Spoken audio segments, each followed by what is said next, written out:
셈과 함과 야벳의 족보 본문 창세기 10장 1절 32절 1절 노아의 아들 셈과 함과 야벳의 족보는 이러하니라. 홍수 후에 그들이 아들들을 낳았으니 10장은 전체가 노아의 세 아들 셈과 함과 야벳의 족보에 대하여 기록하고 있습니다. 하나님께서 이 족보를 통하여 우리에게 주시는 메시지를 살펴보겠습니다. 2절 야벳의 아들은 고멜과 마곡과 마대와 야완과 두발과 메섹과 디라스요. 노아의 세 아들 중 막내인 야벳의 족보가 먼저 기록되어 있는데 2절에서는 야벳의 아들 7명의 이름이 기록되어 있습니다. 3절 고멜의 아들은 아스그나스와 리박과 도갈마요. 야벳의 아들 중 장남인 고멜, 일반적으로 자녀를 기록할 때는 나이 순으로 기록함으로에게는 세 아들이 있었습니다. 4절 야완의 아들은 엘리사와 달시스와 기띔과 도다님이라. 야벳의 아들들 중 넷째인 야완에게는 4명의 아들이 있었습니다. 5절 이들로부터 여러 나라 백성으로 나뉘어서 각기 언어와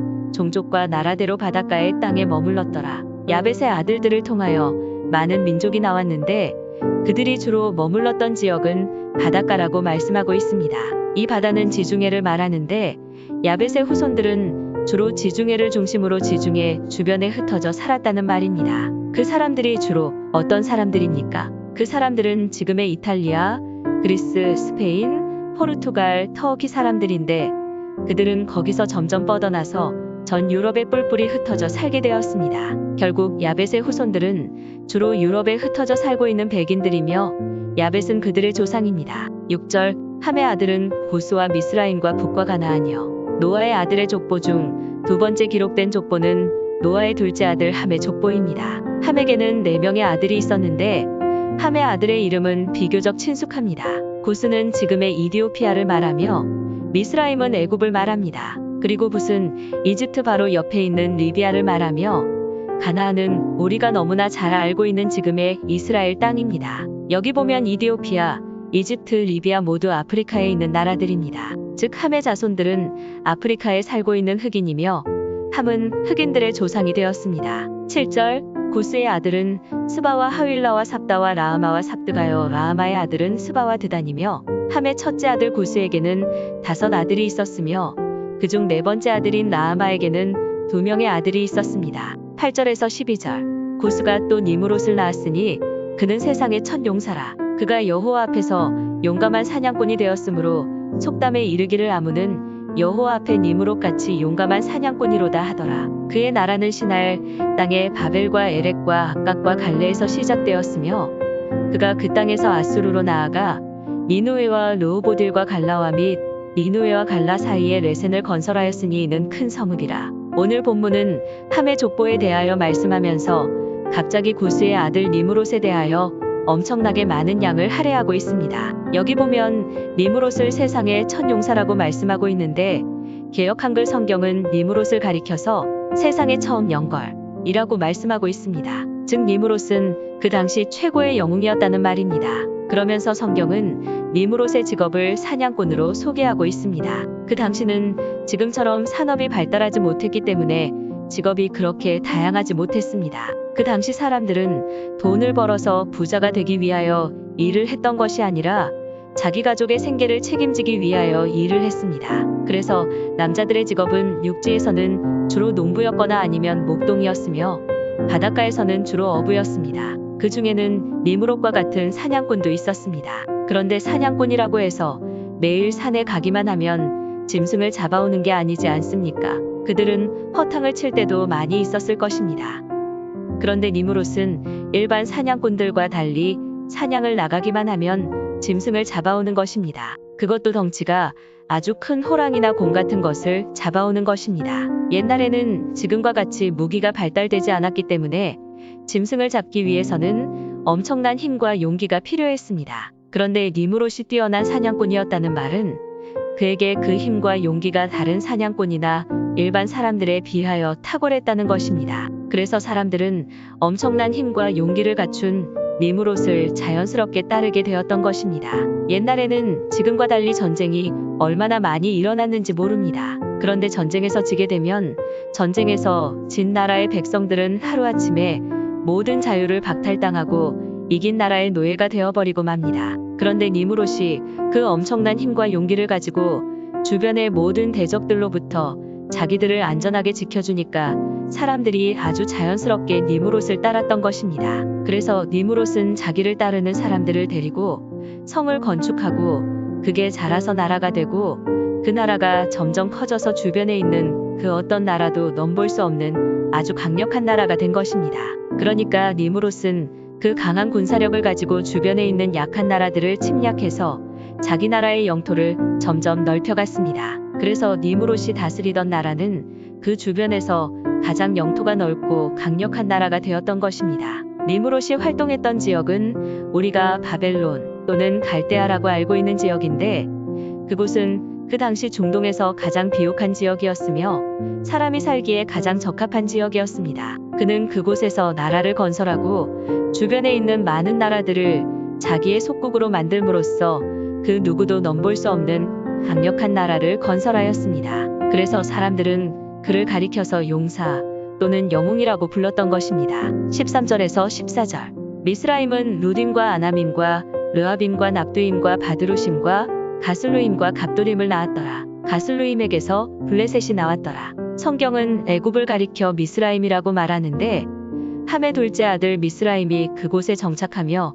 그의 후손들이 만든 나라가 바로 애굽 이집트입니다. 그리고 미스라임의 아들 중 하나가 가슬루임인데 그를 통하여 계속해서 하나님의 백성 이스라엘을 괴롭혔던 강력한 블레셋 족속이 나오게 됩니다. 15절에서 20절 가나안은 장자 시돈과 헷을 낳고 또 여부스 족속과 아모리 족속과 기르가스 족속과 히위 족속과 알가 족속과 신 족속과 아르와 족속과 스말 족속과 하맛 족속을 낳았더니 이후로 가나안 자손의 족속이 흩어져 나아갔더라. 가나안의 경계는 시돈에서부터 그라를 지나 가사까지와 소돔과 고모라와 아드마와 스보임을 지나 라사까지였더라. 이들은 함의 자손이라.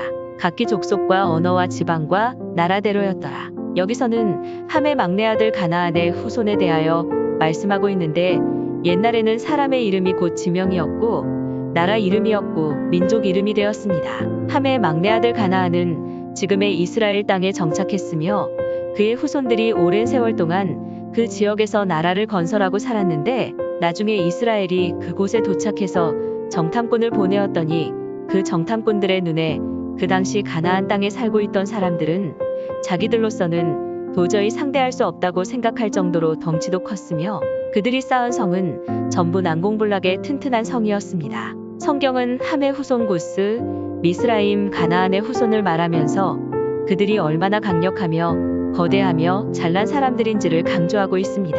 이제 마지막으로 노아의 세 아들 중에서 장남인 셈의 후손에 대하여 알아보겠습니다. 21절에서 31절 셈은 에베론 자손의 조상이요 야벳의 형이라 그에게도 자녀가 출생하였으니 셈의 아들은 엘람과 아수르와 아르박삭과 룻과 아람이요 아람의 아들은 오스와 훌과 게델과 마스며 아르박삿은 셀라를 낳고 셀라는 에벨을 낳았으며 에벨은 두 아들을 낳고 하나의 이름을 벨렉이라 하였으니 그때의 세상이 나뉘었으며 벨렉의 아우의 이름은 욕단이며 욕단은 알모닥과 셀렙과 하살마웻과 예라와 하도람과 오살과 디글라와 오발과 아비마엘과 스바와 오빌과 하윌라와 요밥을 낳았으니 이들은 다 욕단의 아들이며 그들이 거주하는 곳은 메사에서부터 스발로 가는 길의 동쪽 산이었더라. 이들은 셈의 자손이니 그 족속과 언어와 지방과 나라대로였더라. 노아의 장자 셈으로부터 아브라함이 나오게 되는데 셈의 아들들 중에 아르박삿이라고 하는 아들이 있었습니다. 그를 통하여 에벨이라는 아들이 태어났으며 에벨의 아들 중 벨렉이라는 아들이 있었는데 그 이름의 뜻은 나눔입니다. 오늘 본문은 그때 세상이 나뉘어졌다고 말씀하고 있는데 그때 바벨탑 사건이 일어나서 사람들이 뿔뿔이 흩어지게 되었습니다. 이 셈을 통하여 아브라함이 태어나게 되었으며 아브라함을 통하여 이 세상을 구원하실 예수 그리스도가 탄생했습니다. 그런데 9장에서 하나님께서는 분명히 노아를 통하여 셈과 야벳의 후손은 축복하셨고 함의 후손은 저주하셨습니다. 그런데 10장에 기록된 노아의 아들 셈과 함과 야벳의 족보를 통하여 우리는 9장에서 하나님께서 노아를 통하여 노아의 세 아들에게 하셨던 축복과 저주의 내용과 완전히 상반된 내용을 발견할 수 있습니다. 즉 셈과 야벳의 후손이 아니라 함의 자손이 엄청난 축복을 받았다는 것입니다. 그 대표적인 사례가 함의 후손 니므롯인데 그는 그 당시에 모든 사람들로부터 영웅이라는 칭호를 들을 정도로 위대한 권력자가 되었습니다. 그리고 함의 후손 가나안 족속은 적과 꿀이 흐르는 비옥한 땅을 차지했으며 함의 후손 미스라임의 후손들이 만든 나라는 그 당시에 전 세계에서 최강 대국이었던 대국이었습니다. 우리는 이 사실을 어떻게 받아들여야 합니까? 하나님께서는 거짓말을 하실 수 없는 신실하신 분이신데 어떻게 해서 9장의 내용과 10장의 내용이 이렇게 다를 수 있습니까? 그것은 하나님께서 하신 축복과 저주가 말뿐이고 성취되지 않은 것이 아니라 그대로 성취되었는데 다만 하나님과 우리의 관점이 달라서 그렇게 보이는 것일 뿐입니다. 즉 셈과 야벳의 후손은 9장의 예언대로 축복을 받았으며 함의 후손은 저주를 받은 게 사실이라는 것입니다. 비록 함의 후손을 통하여 이 세상을 쥐락펴락하는 영웅이 나왔고 그 후손들이 적과 꿀이 흐르는 땅을 차지했고 그 후손들이 전 세계에서 가장 강력한 나라를 만들었지만 그건 이 세상에서만 가치로 여기는 것이지 영원한 하늘나라에서도 가치로 여기는 것이 아닙니다. 그들은 그것을 이 세상에서만 누리다가 마지막에는 영원한 지옥 형벌을 받아야 합니다. 그러나 셈과 야벳의 후손들은 함의 후손과 비교해서 세상적으로는 초라해 보일지 모르지만 그들을 통하여 예수 그리스도께서 이 땅에 오셨고 그들은 수많은 사람들에게 구원을 전해주는 진정한 축복의 통로가 되었습니다. 그 축복은 이 세상에서만 누리는 것이 아니라 영원한 하늘나라에서도 계속해서 누리며 그것이야말로 진정한 축복입니다.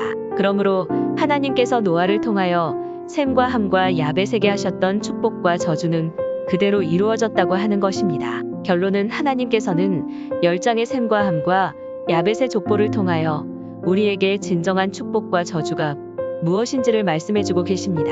그러므로 이 세상의 관점이 아니라 하나님의 관점으로 축복과 저주를 바라보실 수 있기를 바랍니다.